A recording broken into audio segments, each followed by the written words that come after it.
Hello বন্ধুরা, সবাই কেমন আছো? আশা করছি ভালো আছো। তো আমি যে কী রান্নাবান্না করেছি তোমাদের সঙ্গে শেয়ার করবো, দেখতে থাকো কী রান্না করেছি।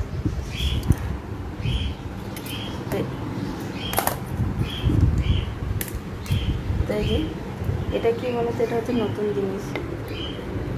লাউ ছিল অর্ধেক, ভাজা করেছি, একটু পেঁয়াজ দিয়ে, কাঁচা লঙ্কা, শুকনো লঙ্কা, সরষে ফোড়ন দিয়ে ভাজা করেছি। ছিল হয়েছিল অনেকটাই, এক বাটি মতন, কিন্তু ভেজে দেখো একটু স্কানি হয়ে গেছে। আর এই যে ভাত,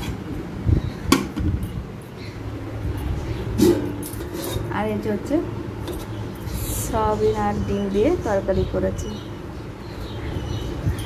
তো কে কে সয়াবিন ডিম দিয়ে রান্না করে খেতে পছন্দ করো কমেন্ট করে জানিও। তো আজকের আমার এই রান্নাবান্না ছিল বন্ধুরা, কেমন হলো কমেন্ট করে জানিও। সবাই ভালো থাকবে, সুস্থ থাকবে, টাটা। সবাইকে জানাই শুভ দুপুর।